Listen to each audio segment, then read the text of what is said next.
ሰላም ጤና ይስጥልን የተከበራችሁና የተወደዳችሁ በዓለም ዙሪያ የምትገኙ የጣና ቴሌቪዥን ቤተሰቦች እንደምን አመሻችሁ። በያላችሁበት የምድር ዳርቻ ሁሉ አክብሮታዊ ሰላምታችን ይድረሳችሁ እያልን የታህሳስ 22 ቀን 2018 ዓ.ም የጣና ቴሌቪዥን የምሽት ዜናችንን ይዘንላችሁ ቀርበናል። እስከ መጨረሻው አብራችሁን እንድትቆዩ በአክብሮት እየጋበዝን የሰዓቱን ዜናዎች ርዕሶቹን አስቀድመን እናስደምጣችኋለን። የባዲነን ባለስልጣናት እንዲጠብቅ የተሰማራው የብልጽግናው ሰራዊት የህወሓትን ታጣቂ ምት መቋቋም ባለመቻሉ ባለስልጣናቱ ታፍነው ተወስደዋል። ይህን ተከትሎም አካባቢው ከባድ ጦርነት ሲካሄድበት ውሏል። የጣና ዜናችን ዝርዝሩን በቀዳሚነት ያስደምጣችኋል። ብልጽግና የሚፈልገው ጦርነቱ ተራዝሞ ከክልሉ ሳይወጣ እንዲቆይለት ነው። ለዚህ ደግሞ የፋኖ መሪዎችን ልዩነት በሚዲያ በማስፋት የህዝቡን መከራ ማራዘምን ዓላማ አድርጎ እየሰራ ነው። ይህን የብልጽግና እኩይ ዓላማ ደግሞ ሚዲያዎችና የፋኖ መሪዎች ተረድታችሁ የአማራ ክልሉ ጦርነት የሚራዘምበትን መንገድ እንድታስቆሙና ጦርነቱ ከክልሉ ስለሚወጣበት መንገድ ብቻ ትኩረት ልታደርጉ ይገባል ሲሉ የጣና ቴሌቪዥን ወታደራዊ ተንታኞች ይናገራሉ። በሸዋ ጠቅላይ ግዛት የተፈጠረውንና ፋኖ የፈጸመውን ተግባር ዜናችን በዝርዝር ያስደምጣችኋል። ብልጽግና የያዘውን መሳሪያ በሙሉ እኛም ታጥቀናል።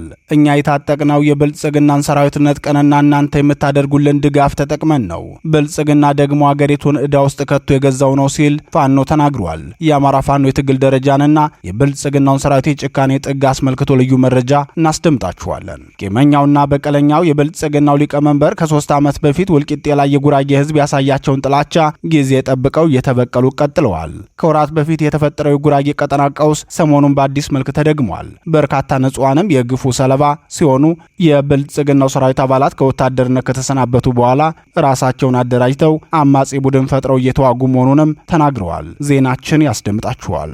እነዚህንና ሌሎች ለሰዓቱ የተመረጡ መረጃዎችን አሰባስበን ያሰናዳነው የምሽቱ ዜናችን ከዚህ ሰዓት ጀምሮ ወደ እናንተ መቅረብ ይጀምራል። በድጋሚ አብራችሁን ቆዩ እያልን በቀጥታ ወደ ዝርዝር ዘገባው እናልፋለን።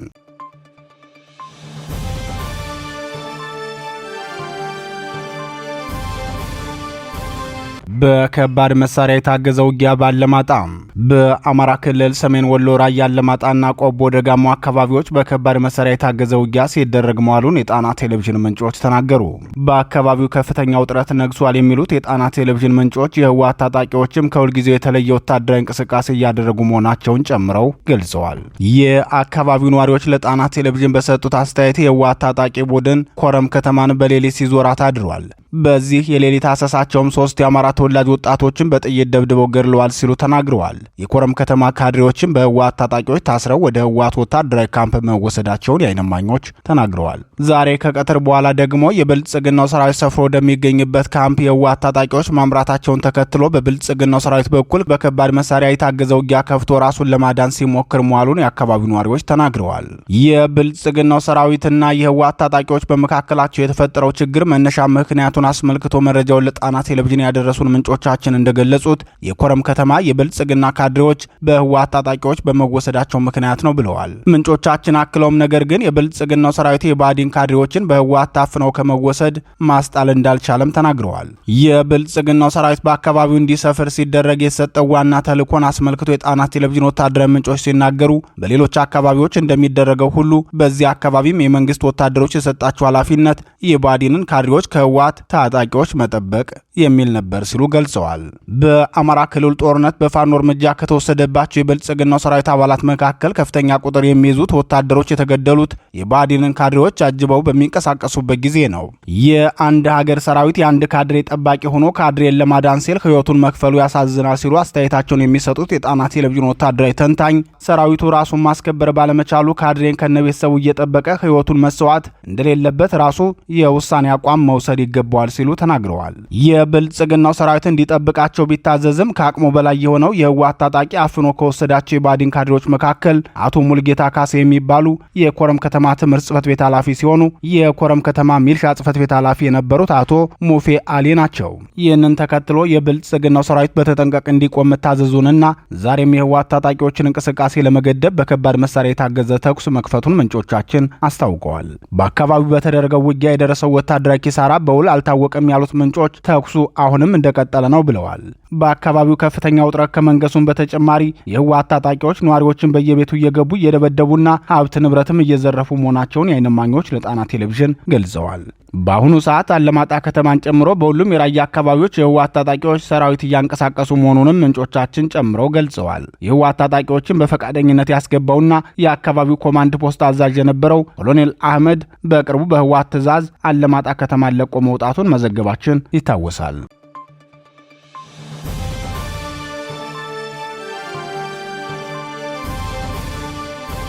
ብልጽግና ያፈረሰውን የግለሰብ ቤት ፋኖ ገነባው። በአማራ ህዝብ ላይ የዘር ማጥፋት ጦርነት ከፍቶ ከፍተኛ የጦር ወንጀል እየፈጸመ የሚገኘው የብልጽግናው ስርዓት በሸዋ ጠቅላይ ግዛት በርካታ የግለሰቦችን መኖሪያ ቤት በእሳት አቃጥሏል። በከባድ መሳሪያና በድሮንም አፍርሷል። እነዚህን የግለሰቦች መኖሪያ ቤቶችን ፋኖ መልሶ እየገነባ መሆኑን አስታውቋል። የአማራ ፋኖ ህዝባዊ ድርጅት ሸዋ ጠቅላይ ግዛት እዝ ለጣና ቴሌቪዥን በላከው መረጃ እንዳስታወቀው በኤፍራታና ግድም ወረዳ የግለሰቦች መኖሪያ ቤት በመገንባት ለአቅመ ደካማ ወገኖቹ አለኝታነቱን ማሳየቱን ገልጿል። የአቅመ ደካማ ግለሰቦች መኖሪያ ቤት የገነቡት በአማራ ፋኖ ህዝባዊ ድርጅት ሸዋ ጠቅላይ ግዛት እዝ አጼ አምደ ጽዮን ኮር 7ለ7 ክፍለ ጦር የሲኖ ሻለቃ አባላት ናቸው። የአማራ ፋኖ ከሚያደርገው መደበኛ ውጊያ ጎን ለጎን በኤፍራታና ግድም ወረዳ በአርሶ አምባ ቀበሌ ለሚገኙ ለአቅመ ደካማ እናትና አባቶች ጊዜና ጉልበታቸውን ሳይሰስቱ እያገዙ ይገኛሉ ሲል የገለጸው የአጼ አምደ ጽዮን ኮር ሚዲያና ኮሚኒኬሽን ክፍል ነው።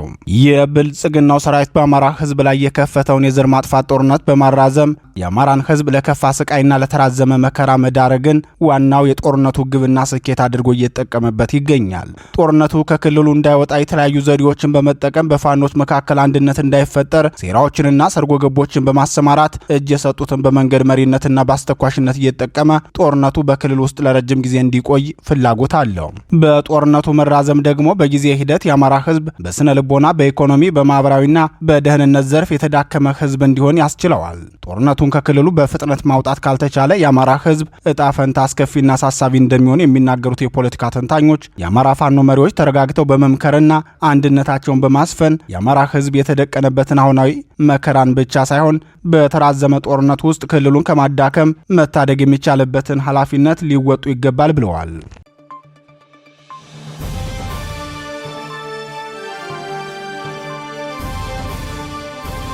ብልጽግና የያዘውን መሳሪያ በሙሉ እኛም ታጥቀናል። ፋኖ የብልጽግናው ሰራዊት በአማራ ህዝብ ላይ ለዘር ማጥፋት ተልዕኮ የሚጠቀምባቸውን መሳሪያዎች አብዛኞቹን እኛም ታጥቀናቸዋል። ብልጽግና መሳሪያዎቹን ያገኘው ሀገሪቱን ዕዳ ውስጥ ከቶ ተበድሮ የገዛው ሲሆን እኛ ደግሞ የአማራ ህዝብ በሚያደርግልን ድጋፍ እየገዛንና በውጊያ ሜዳም ከጠላት ላይ እየነጠቀን ነው የታጠቅነው ሲል የአማራ ፋኖ ብሔራዊ ኃይል አጼ ቴዎድሮስ 201ኛ ኮር ዋና ቃል አቀባይ ፋኖ ሀብታሙ የሱፍ ተናገረም። የአማራ ፋኖ የትግል ሂደትና የአማራን ህዝብ ያልተቋረጠ ድጋፍ አስመልክቶ በህዝባዊ ውይይት ላይ አስተያየቱን የሰጠው ፋኖ ሀብታሙ የሱፍ የእኛ ትውልድ ስለ ታላላቆቹ አባቶቹ አጼ ቴዎድሮስ በላይ ዘለቀ እያነሳ የሚኮፈስበት ጊዜ አይደለም። እነሱ ታላቅነታቸውን አስመስክረው አድራቸውን ሰጥተውን አልፈዋል። እኛ ደግሞ ሞት የተፈረደበትን ወገናችንን ለመታደግ ኃላፊነታችንና ግዴታችንን እንድንወጣ ነው የሚያስፈልገን ብሏል። ፋኖ ሀብታሙ አክሎም ዛሬ የተግባቦት መሳሪያው ሳይበግረን በቀላሉ ተግባብተን በጠላታችን ላይ በጋራ መነሳት ለምን ከበደን ብለን መጠየቅ ይገባናል። ይህንን ስርዓት በጋራ ተባብረን ማስወገድ ካልቻለን አሁን ከሚደርስብንም በከፋ መልኩ ነው መከራችን የሚበዛው ሲል ተናግሯል። አርበኛው የሰጠውን ተጨማሪ ማብራሪያ ተከታትለን እንመለስ። አችን መጥቶ ነው መከላከያ የሚባል የአብይ አህመድ አሽከር እየገደለን ያለ እየረሸነን ያለ ተቋማትን እያቃጠለ ያለ በዛልክ መታየት መቻል አሁን በየቴሌቪዥን መሽኮቱ እያየናቸው ስለሆነ ሞጣ ላይ፣ መርጦ ለማርያም ላይ፣ ቢቸና ላይ፣ ድጓ ላይ በዙ 23 እና በሞርተር በሺዎች ጦር ሰራዊት ታጅቦ ሰሞኑ ስብሰባ አድርገዋል። በወንድሞቻችን ደም የቀለዱ አስተያየት እናንተን እየሰጡ ፋኖ እንደዚህ ነው ሲሉ ነበሩ አሉ። አንለቃቸውም፣ እስከ መጨረሻ እንፋረዳቸዋለን። ስንት ወንድሞቻችን መስዋዕት በከፈልንበት ትግል እውነት ፋኖ ሌባ ነው? እውነት ፋኖ ዘራፊ ነው? በዛልክ ነው አባት ይገላል፣ ቄሶችን ይገላል፣ ተቋማትን ይወድማል። እንደዛ ነው። እኛ እናንተ ልጆች አይደለን? እንዴት ነው እኛን ተቋም የምናቃጥለው? እንዴት ነው የኛን ተቋም የምናፈርሰው? ትክክል አይደለም። ስለዚህ የተሰራብን ያለን የሸፍጥ ፖለቲካ በደንብ መንቃት ይገባናል። ከመካከላችን የበግ ለምድ ተኩሎች አሉ።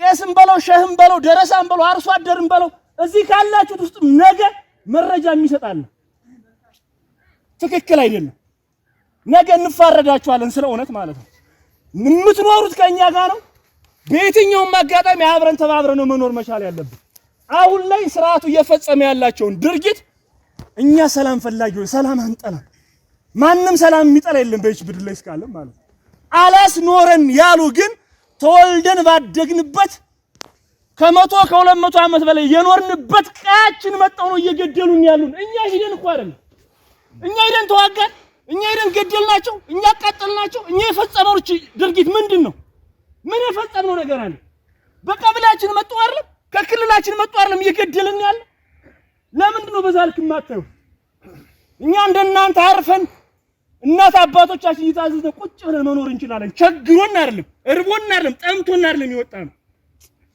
ከ30 ሺህ ብር ተከፈይ የመንግስት ደሞዝተኞች ነበር እዚህ በሙሉ ምትዋቸው ማለት ሁላችንም ቤት እንመራ ነበር የተፈጸመ ያለው ግፍ ስላየን በአብይ አህመድ የመሪነት ዘመን ታይቶ ተሰምቶ የማይታወቅ የሰው ልጅ ከነነፍሱ እየተቃጠለ የሰው ልጅ ትናንት መተከል ያላያችሁ 7 ንጹሃን ምንም የማያውቁ ወጣቶች እኮ ናቸው አፍ ምላሳቸው እየተቆረጠ ብልታቸው እየተቆረጠ ይጣሉ የኛ ልጆች አይደሉ የኛ ወንድም አይደሉ አባቶች ከሆናችሁ ትክክለኛ የክርስቲና እምነት ከሆናችሁ ብዙ ሰዎች ስላላችሁ ማለት ነው ለምን ነው ድምጽ የማትሆኑ እያንዳንዳችሁ በውስጣችሁ የምታስተዳድሯቸው ልጆች አላችሁ ለምን ነው ንስሐ ማሰጧችሁ ለምን ነው ክርስቲያን ከሆነ ቤተክርስቲያን ሲቃጠል የክርስቲያን አባት ሲገደል ሲረሽን ካየ ለእምነቱ ካልቆመ ያ ክርስቲያን አይደለም ለኔ ሙስሊሙም ቢሆን በተመሳሳይ ማለት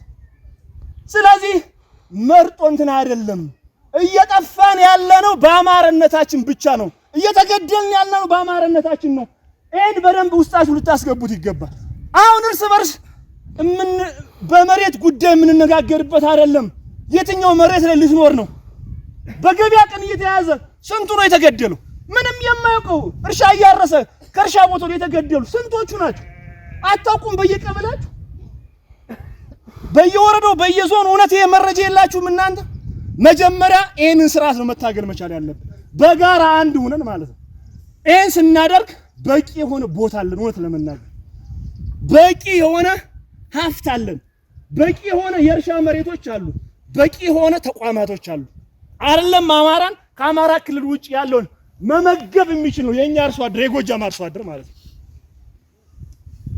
ነገር ግን አሁን ስርዓቱ እየፈጸመ ባለው ነገር ላይ ይሄ ተገቢ አይደለም መጀመሪያ ራሳችን መኖር ማቆየት መቻል አለብን ሙስሊሙን ይገልና ክርስቲያን ነው የገደለው ይላል ክርስቲያኑን ይገልና ሙስሊሙን የገደለው ይላል እውነት ይሄ ነው ሙስሊምና ክርስቲያን አሁን ነው እንደ የመጣው አሁን ነው እንደ ጠላት ስለ ጠላትነት ሊያስተምረን የሚችል በእኛ እድሜ ሙስሊሙና ክርስቲያኑ በደስታም በመከራውም አብረው ያሳለፉ ናቸው በሙስሊሙ ሰርግ ሲሰረግ ለጎረቤቱ ላሉት አካባቢዎች ለክርስቲያኑ አንድ በሬ ሰጥቶ ክርስቲያኑ ደግሞ ሲሰርግ ለሙስሊም ጎረቤቱ አንድ በሬ ሰጥቶ ዳስ የራሱ ተዘጋጅቶ በዛልክ በልቶ ጠጥቶ ሙሽራውን መርቆ ዘፍኖ በዛልክ ነው ያድግኑ ባህላችን ይሄ ነው እምነታችን ይሄ ነው ተቻችለን የኖርንበት ማለት ነው ነገር ግን አሁን አንዱን ይገልና ከሌና ያርግ በማለት የሃይማኖት ጦርነት እንዲነሳ እርስ በርስ እንድንገዳደል እርስ በርስ እንድንጫረስ ነው እየተደረገ ያለው ይሄ ደግሞ ትክክል አይደለም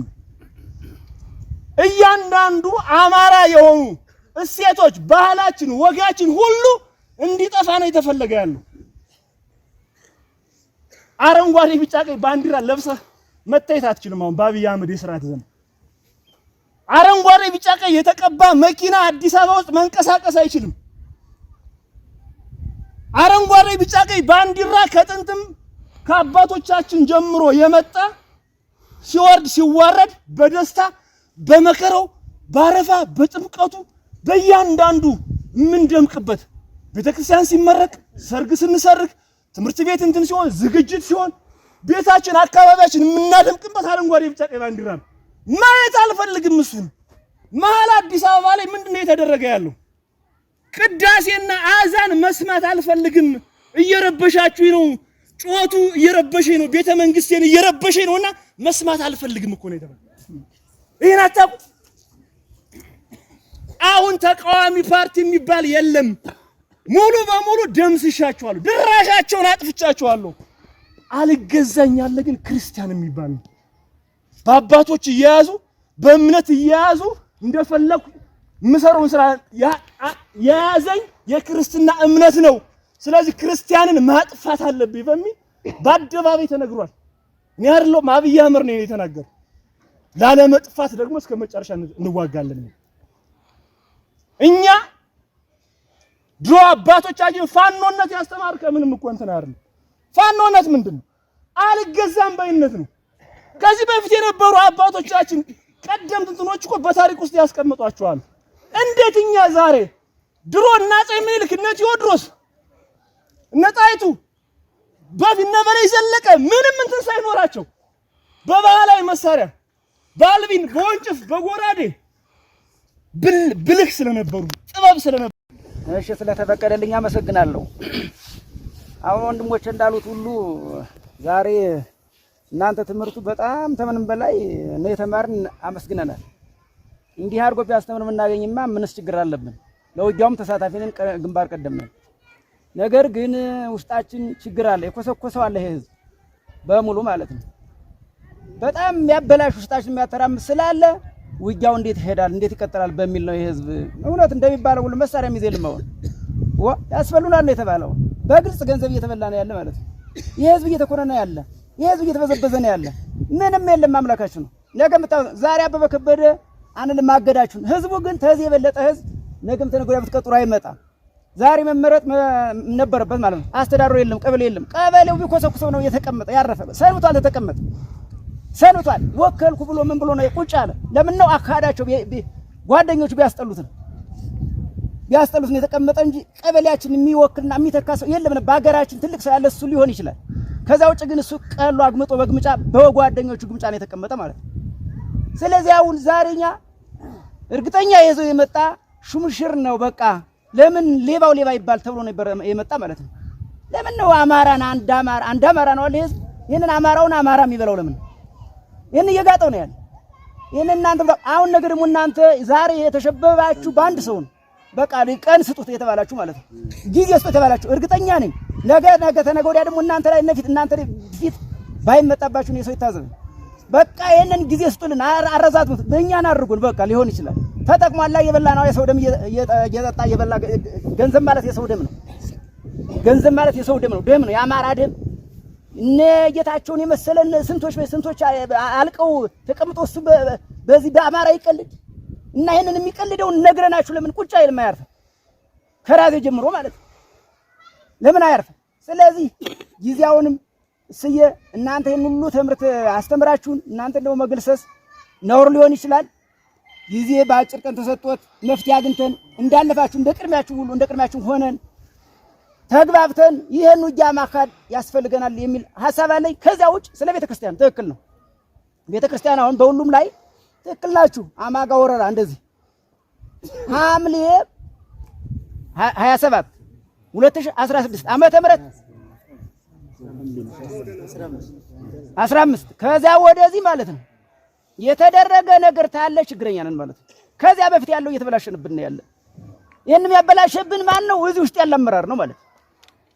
ይሄ ስርዓቱ እንዴት ይጣስብናል? ያምሌ የፋኖ ህግ እንዴት ይጣሳል? ፋኖ ያወጣው ህግ እንዴት ይጣሳል? በሚል የህዝብ ኮስኩሶ ነው የተቀመጠው ማለት ነው። ሁሉም ሰው እና ቤተክርስቲያን ዙሪያ ላይ በታች ተታይስተ ላይ ድረስ ታውቃላችሁ። ለምን ነው ያጸደቀ የተባለው? ጆሮአችን እየሰማ ነው። አሁንም በአዲስ እየተሰራ ነው ያለ። ባዞር የተለስተ ወፍጫና ሁሉ ግን እኛ ላይ እንግዲህ የአመራራችን ጉዳይ ነው። መቼም ከፊትም አላግባብ አሰራ፣ አሁንም ደግሞ ያስፈረሰው አላግባብ። ይሄ ጥሩ አይደለም። ያ ተቆመ ማንም ነቃ አይልም። እኛ ይሄ ቀበሌ ህዝብ ማለት ነው ነቃ አይልም። ግን ያ እየተሰራ ያለኛ ላይ ሰው አልኖር ብሎ ነው ወይ? ለምን ነው ያልተሰራ ቤተክርስቲያን የሚል እንዲያውም ፋኖ ምንድነው ያለ? ነከፋለ እየተነት ምንድነው ያለ? ወፍጫና ተጸደቀ ወይ ማዞር የተተሰራ ቅድሚያ ወጫውተን ሰራዋለን ነበር ያለ ማለት ነው። እስካሁን ዝም ብሎ ነው የሚያዩ። ስለዚህ እንዲህ ያለ አመራር የተበላሸ አመራር ስላለብን በአጭር ቀን አይታችሁ ሌባውን ሌባ በሉ። ከዛ ውጭ ግን ትግሉ ይሟሻል ብዬ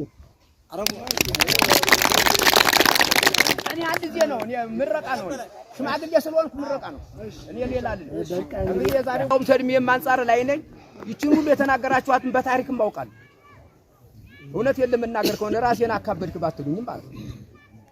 በጣም ነው እኔ ዛሬ እንደው እውነቴን ነው እንደው ጾም ነው እሱን ማንሳት አይቻልም። እንደ ማር ወተት ነው ወተት ነው በጣም የሻር ነው ማለት በቃ መሆንም ያለበት ይሄ አዲስ አበባ ልጅ የሌለ በወለጋ አልተፈናቀለ ይሄ ምን የተባለው ሁሉ አለ እናውቀዋለን ማለት ነው። እዚህ ላይ እንግዲህ የአማራ ችግሩ ይሄ እንግዲህ የአማራ ችግሩ አሁን ቅድም እንደታላችሁት ሁሉ እኔ የተበላው ሌላው ገደል ይግባ ወይም ጾም ይደር የራሱን የመጠበቅ ጥገኝነት ይሄ ሁሉ ሲነገረው አለ። ነገር ግን ይሄ አሁንም እንኳን የሚወጡ ሐሳቦች ይሄ ተደምድሞ አልቆ ወይ የግምገማ ሰዓት ቢሆን የግምገማ ስብሰባ ቢሆን ጥሩስዬ አበበ ከበደ ተብሎ እስከ ሰራቸው ድረስ መረጃም የሚነገሩ ነበር። አሁን አልቆ የቀኑ መቼ ይሁን እስኪ አስተያየቱ ውሎ እንዴት ነው የሚል ነበር። ነገር ግን ከአጠያይቃችን እስከ ስም መጥራትም ደረስን ማለት እዚህ ሀገር ላይ ያው ትክክል የሚሰራ ሰው አብዛኛውን አይወደድም አውቀዋል። ትክክለኛው ሰውዬ ያመሰግነዋል። ያዋለለቱ እንትን ቆም ያለው ያመዋል። እዚህ ብሮ ሰዎች አሉ። እናንተ የሰው ሀገር ናችሁ መሰለኝ አታውቁም። ገባ ጠለቅ ብሎ የሚያውቅ ይሄ ማህበረሰብ ነው።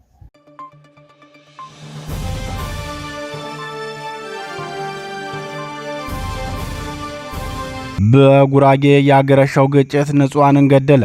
ከወራት በፊት በማዕከላዊ ኢትዮጵያ ክልል ጉራጌ አካባቢ ተከስቶ የነበረው ግጭት ዳግም አገርሽቶ ዛሬም ንጹሃን ተገድለዋል። ችግሩን በተመለከተ የአካባቢው ነዋሪዎች ሲናገሩ በካድሬዎች አስተባባሪነት የተፈጠረ ነው ሲሉ ገልጸውታል። የብልጽግና ካድሬዎች በበኩላቸው እጃችን ከዚህ ወንጀል ንጹህ ነው በማለት ምላሽ ሰጥተዋል። በምስራቅ ጉራጌ ዞን ምስራቅ መስቃን ወረዳ ኢንሴኖ ኡሰሜ ተብሎ የሚጠራው አካባቢ ነዋሪዎች ከማረቆ ልዩ ወረዳ የተነሱ ታጣቂዎች ብለው በጠሯቸው ኃይሎች ሶስት በስራ ላይ የነበሩ ወጣቶች በጥይት ተደብድበው መገደላቸውን ገልጸዋል። ነዋሪዎቹ አክለውም በኢንሴኖ ኡስሜ መንደር ከአርሶ አደር ማሳ ጎመን ጭነው የተከፈላቸውን ብር በመከፋፈል ላይ በነበሩ በቁጥር 10 የሚሆኑ ወጣቶች ላይ ተኩስ ተከፍቶ ሶስቱ ወዲያውኑ መሞታቸውን ቲክቫ ኢትዮጵያ ዘግቧል። ሚዲያው ስለተፈጠረው ችግር ሲገልጽም ጥቃት አድራሾቹ ለዚሁ ዓላማ ብቻ የመከላከያ ሰራዊት የነበሩና ከድተው የወጡ ሎዲሳ ተብለው የሚጠሩ የማረቆ ተወላጆች ናቸው ሲሉ ነዋሪዎቹ ነግረውኛል ሲል የገለጸ ሲሆን ባለፉት 2 ሳምንታት ብቻ ሁለተኛ ጥቃት መፈጸሙንና በአጠቃላይ 4 ሰዎች መሞታቸውን አስረድተዋል ብሏል። የምስራቅ መስቃን ወረዳ ዋና አስተዳዳሪ ዶክተር መሐመድ ለቲክቫ ኢትዮጵያ በሰጡት ምላሽ በወረዳው ኢንሴኖ ኡሳሜት ቀበሌ የታጠቁ ኃይሎች ድንገተኛ ጥቃት ከፍተው በጫኝና አውራጅነት የተደራጁና ስራ ላይ የነበሩ 3 ወጣቶችን ገድለው ሂደዋል። የመስቃንና የማረቆ ህዝብ በሁሉም ማህበራዊ መሰረቶች የተሳሰረ በደምና በጋብቻ የተዛመደ ህዝብ ነው። ከዚህ ቀደም በህዝቡ መካከል ግጭት ለመቀስቀስ በጥቂት የሁከት አጀንዳ በሚያራግቡ ግለሰቦች በተፈጠሩ ትንኮሳዎች የነበሩ አለመግባባቶችን በመፍታት ለረጅም ጊዜያት በአካባቢው ሰላም የሰፈነበት ሁኔታ ነበር ሲሉ አስታውሰዋል። ዋና አስተዳዳሪው ዶክተር መሐመድ አክለውም ከቅርብ ጊዜያት ወዲህ እነዚሁ በግጭት ጥቅማቸውን የሚያካብቱ ጥቂት ግለሰቦች በህብረተሰቡ መካከል መተማመን እንዳይኖር የተለያዩ ትንኮሳዎችን ሲያደርጉ ቆይተዋል። ሳይታሰብ ጥቃት ፈጽመው መሰወር የእነዚህ ጸረ ሰላም ኃይሎች መገለጫ ነው። በቅርቡ ጨለማን ተገን በማድረግ አንድን ግለሰብ በስለት ወግተው በመግደል የፈጸሙት ጥቃት በምርመራ ላይ ያለ ይህ ድርጊት ደግሞ ዛሬ ሊፈጸም ችሏል ሲሉ መናገራቸውን ሚዲያው ዘግቧል። በተለያዩ ማህበራዊ ሚዲያዎች ጥቃቱ የተፈጸመው ብሔርን ትኩረት አድርጎ መሆኑን በመግለጽ የእነዚህን ሁከት ፈላጊ ግለሰቦችን ሀሳብ የሚያስተጋቡ አካላትም እውነታውን አውቀው ከድርጊታቸው ሊቆጠቡ ይገባል ሲሉ ያሳሰቡት ዶክተር መሐመድ ተናግረዋል።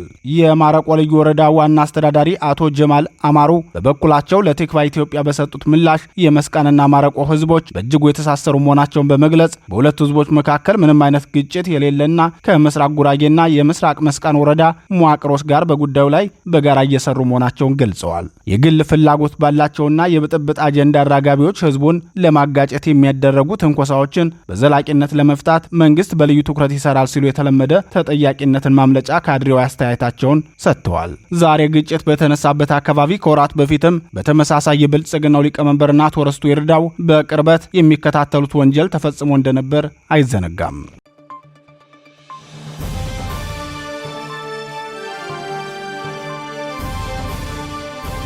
ክቡራትና ክቡራን የጣና ቴሌቪዥን አድማጭ ተመልካቾቻችን የምሽቱ ዜናችን የተከታተላችሁትን ይመስል ነበር። ምርጫችሁ ስለምታደርጉን እናመሰግናለን። በዚሁ ተሰናበትን። ጤና ይስጥልን።